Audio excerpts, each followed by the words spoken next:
The 2011 calendar year was an epic year for sports comebacks, and for Ron Hornaday, a fifth championship seemed like a tall order to start the campaign. Under crew chief Jeff Hensley, the 33 team took a victory at Texas, but the performance was put into reverse from previous seasons with the Kevin Harvick Incorporated truck. Poor finishes and inconsistencies placed them ninth in the point standings after a disappointing battle at Bristol. With a win in Atlanta, however, and 3 straight top 10 finishes, Hornaday was closing in on points leaders Austin Dillon, James Buescher, and Johnny Sauter with 6 events left to race. In order to better the odds of claiming the owner's title, Hornaday was moved to the organization's number 2 truck for standalone events at Kentucky and Las Vegas. Driving arguably the fastest truck in the garage, Hornaday netted back-to-back victories, and it sparked 4 straight finishes inside the top 2. Ron Hornaday's championship caliber resurgence placed him 3rd place, 15 points back with just 2 races remaining in the 2011 season. The Drive for 5 was engaged, and it was destiny for Hornaday to claim his 2nd driver's title in 3 seasons. That is, until Kyle Busch completely demolished Hornaday's truck under caution after a hard-fought battle caused the 2 trucks to make contact. Thank goodness the team has one main financial, because the bank account is going to take a plummet with the destroyed sheet metal. In one of the most heartbreaking championship losses in NASCAR history, Ron Hornaday was mathematically eliminated with just 1 race left into the season. He had to watch as Austin Dillon dabbed his way to the 2011 Truck Series championship.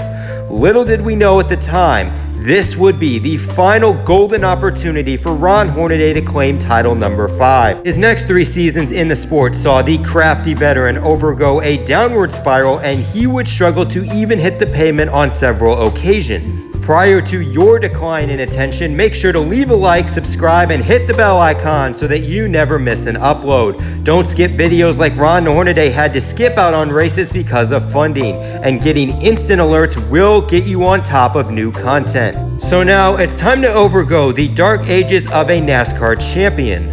After nearly winning half the NASCAR Truck Series races and the Owners' Championship, Kevin Harvick wasn't too happy as a team owner. He felt the stresses and pressure of operating a race team were affecting his ultimate goal of claiming his first NASCAR Cup Series championship.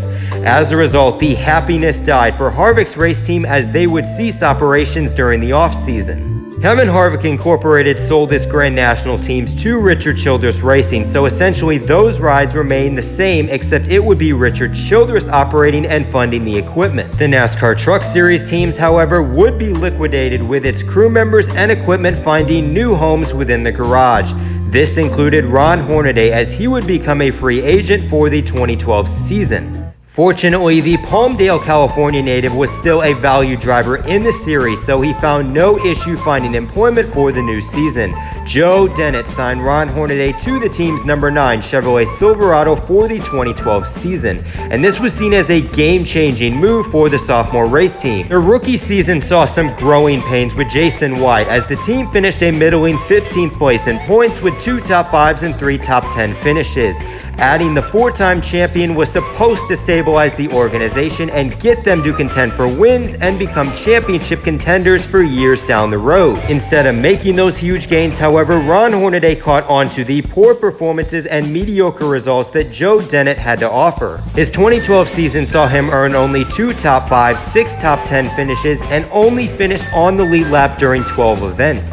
The War Wagon became a never-ending circus, with 3 different crew chief pairings trying to gain momentum. As a result, Ron Hornaday finished a disappointing 13th place in the standings, his first finish outside the top 10 as a full-time truck competitor. Meanwhile, former teammate Nelson B.K. Jr. put together a consistent campaign for Turner Scott, netting 2 wins, 317 laps in clean air, and a final points finish of 7th. During the offseason, internal changes were taken as JDM merged with ARCA owner Bob Newberry to form the brand new NTS Motorsports. Taking over the KHI shop in Kernersville, North Carolina, Ron Hornaday would retain a seat in the 9 while adding the 24 truck of Brendan Newberry to the stable. Bob Newberry's good relations with Kevin Harvick led him to take an advisor role, while veteran Bruce Cook served as the organization's competition director and brand new crew chief for the 9 team.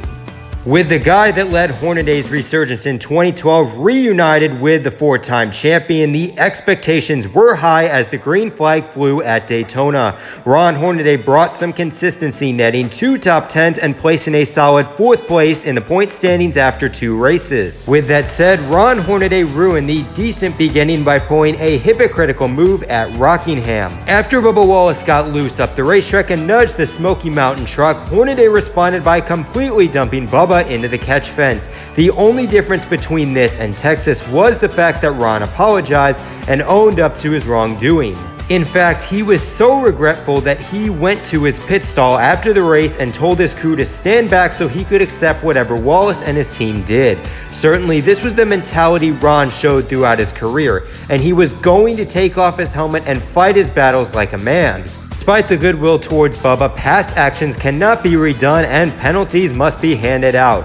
While not a suspension like Kyle Busch earned, Ron Hornaday was docked 25 driver's points and fined $25,000 for his actions. He faltered all the way to 13th in the standings, essentially killing the solid start to the season. The 9 truck failed to re-enter the top 10 in points, earning 4 top 5s and 9 top 10s before Hornaday was released due to lack of sponsorship. As they always say, when one door closes, another opens, and for Ron Hornaday, an opportunity emerged at Turner Scott Motorsports. Driving a 6 truck for the 2013 season finale, Hornaday finished in the 5th position with a pretty solid performance. The late season audition prompted a full-time ride as he would pilot the number 30 Rheem Chevrolet Silverado for the organization. James Buescher and Jeb Burton found victory lane during the 2013 season with this squad and placed 3rd and 5th in the season standings respectively. This move right here was what Ron Hornaday needed to get back on track and show an old dog can indeed learn new tricks. Lots to be optimistic about. Even with 4 different crew chiefs to start the season, Ron Hornaday indeed turned back the clock to much greener pastures. While he didn't lead many laps, the water flow of the team was consistent, netting 5 top 5s and 10 top 10 finishes through the season's first 13 events. 30 truck was red hot during the summer, which elevated the team to 4th place in the championship standings. Absolutely nothing is going to affect the temperature of this race team, and the fall season could see yet another championship lifted by the greatest truck driver of all time. This is where that Rheem water system malfunctions and the flow of success grows frigid.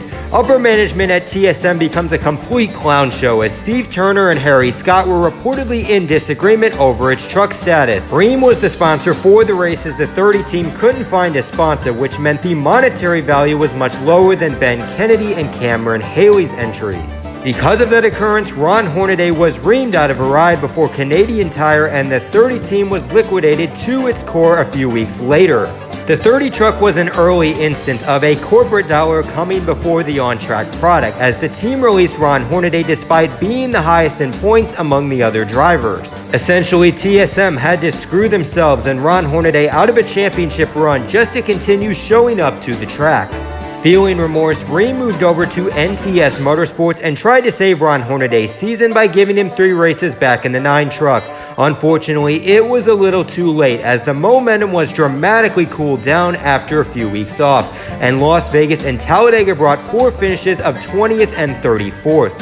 At this point, he ranked 10th in the point standings, well off from points leader and eventual season champion Matt Crafton. Halloween 2014 marked Ron Hornaday's final scheduled start with NTS as he placed 12th out of the 32 entries. With no sponsorship nor an owner willing to extend the 56-year-old's career for the 2015 season, it marked as the final truck start for Ron Hornaday. Ironically, his final career race took place at the Texas Motor Speedway and was won by none other than Kyle Busch, the driver that sparked Ron Hornaday's downward spiral into retirement. A few years later, Rowdy would break a tie with Ron Hornaday to become the winningest truck driver of all time after a dominating performance at Atlanta, not to mention the NASCAR Cup Series success for the younger Busch brother as well. So while nearly everything went right for Kyle Busch after the Texas fiasco, Ron Hornaday was watching all of this on his rocking chair.